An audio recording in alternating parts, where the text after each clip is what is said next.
Hi everybody, thank you for being here. My name is Pam Kearfott. I work in Watershed Protection at the City of Austin. I'll be doing part of the presentation tonight along with Melinda Ruby from the Office of Real Estate Services. And what we wanted to do is, in addition to talking about the current buyout program and what you might expect if you're part of that program, but talk a little bit about the history of it and how we got to the point of it being a buyout program.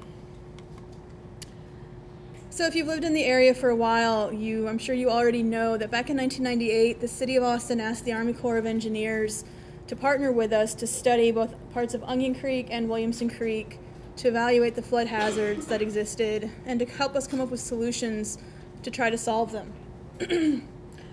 Also in 1998, of course, there was a flood that devastated part of this lower Onion Creek neighborhood. Austin voters approved $2.4 million of bond funding in 1998, and we proceeded with beginning a buyout program as early as 1999. At that point, we didn't know what the Army Corps study was going to say, if they were going to recommend buyouts or not, but in an attempt to be proactive, we went ahead and started buying properties. So over the next several years, the Army Corps worked with us, and they were really tasked with looking at what are the best ways to achieve full flood mitigation in these areas that they're studying. And so you can do that through either the non-structural, the buyout side of things, or you can do it through the structural side, which is the more traditional engineering controls, detention ponds, levees, channel modifications. So in each area that the Army Corps was studying, they were looking at all those different options. And the structural option that came out as the most feasible for this lower Onion area was kind of a combination of everything that we knew how to do, engineering-wise. It would have required levees that were thousands of feet long and up to 10 feet high. It would have required a flood wall that was 15 feet high in places. It would have required diversion channels to take water around the neighborhoods and channel modifications that would have made the creek up to 250 feet wide in places. And in order for us to build something that big, we would have needed a lot more land than what was currently there, and so we would have had to buy out a lot of houses just so that we could build the controls. So that was one option that came out. And then of course the other option was the buyout, the floodplain evacuation. So then it became a matter of comparing the flood protection afforded by each one of those options. We could try to buy out the entire area and evacuate the floodplain, 850 plus properties. And that way we know when the 100-year flood comes in, we no longer have families living there who are going to be threatened by it. Or we could build something as big as we can build it, as great as we can make it, but even as great as that was, if the 100-year flood came in, we would still have families that would get flooded. We couldn't build something big enough to solve that problem. So it really came down to a protection issue for us. And after a lot of public meetings and a lot of discussions between the Army Corps and the city, the Army Corps issued their report in 2006, which recommended full floodplain buyout of this lower Onion Creek area.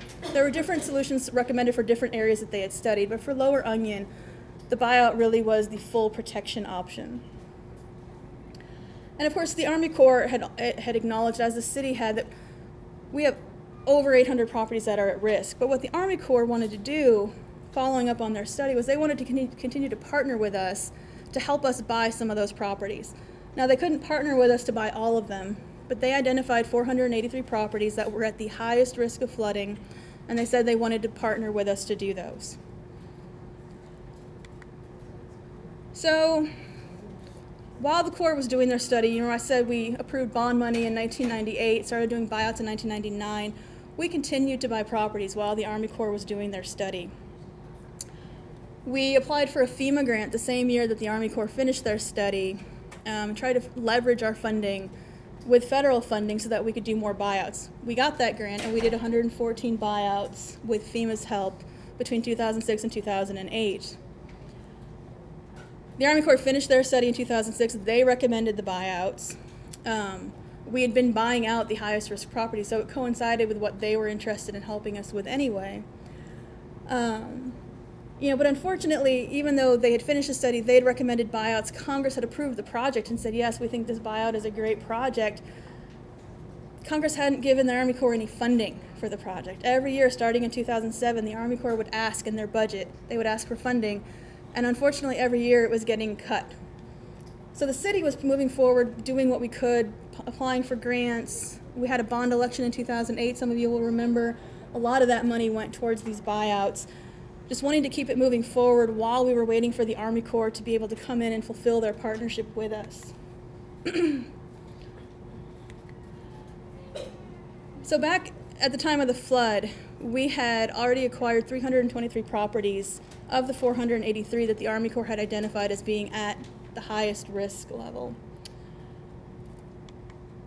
Immediately after the flood, we pulled together funding from every source that we could find. We had projects that were still in the planning phases, some in the design phases. We've postponed indefinitely some of those projects. We've taken all of that funding and put it towards buyouts. We had other projects that were nearing completion that had a little bit of cost savings, and no matter how little that money was, we took it all for the buyouts.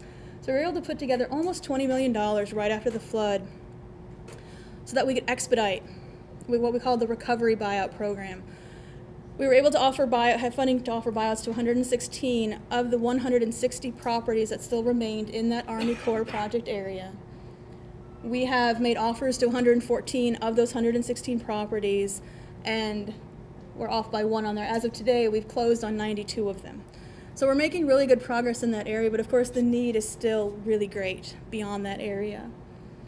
We also had some good news earlier this year in that for the first time since they approved the project, Congress approved funding for the Army Corps to help support our project.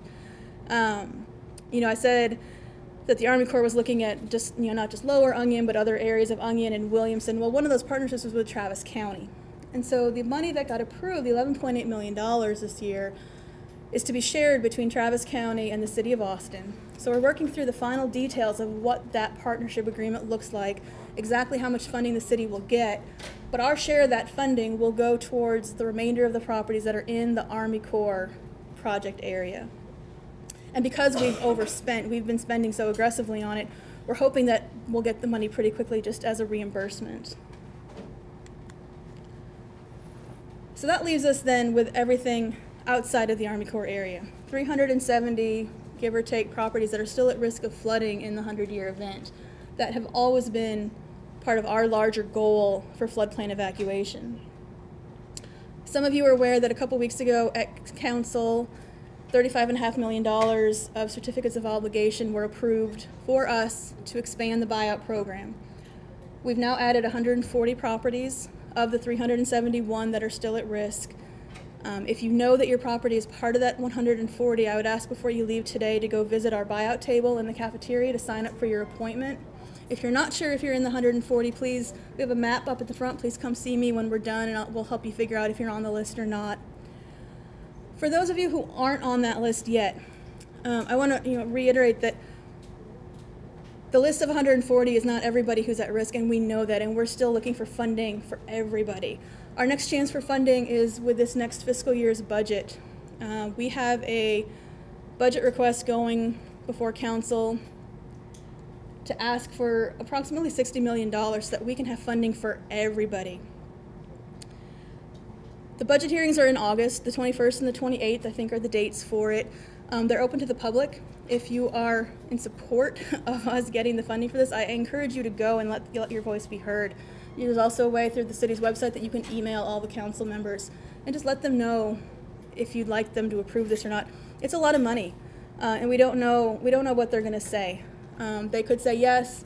They could say yes to part of it. They could say they would prefer it to be a bond election. We just don't know yet, but through these hearings, we'll learn more. I'd mentioned a few years ago we'd applied for a FEMA grant and we'd had success with that. We continue to look to FEMA for funding. We've already applied for several FEMA grants since the flood to try to leverage the city's funding to do more buyouts. Unfortunately, we haven't gotten a response, an official yes on any of those applications, but we keep trying. We have one more chance. We're putting in another application in the next couple of weeks to FEMA to offer buyouts outside of the 140. FEMA doesn't have enough money for us to include everybody, but as many as we can, we're going to put on that list. So if you're not part of the 140, you may be contacted by us in the next couple of weeks just to get a little bit more information from you so that we could include your property in our application. And with that, I'm going to hand it over to Melinda, who is going to talk a little bit about the buyout process and some of the milestones that you would expect as a property owner or a tenant during that process. Thank you. Does everybody have a copy of the pamphlet? This pamphlet goes into a little bit more detail than what I'll touch on today. But, oh, Mark.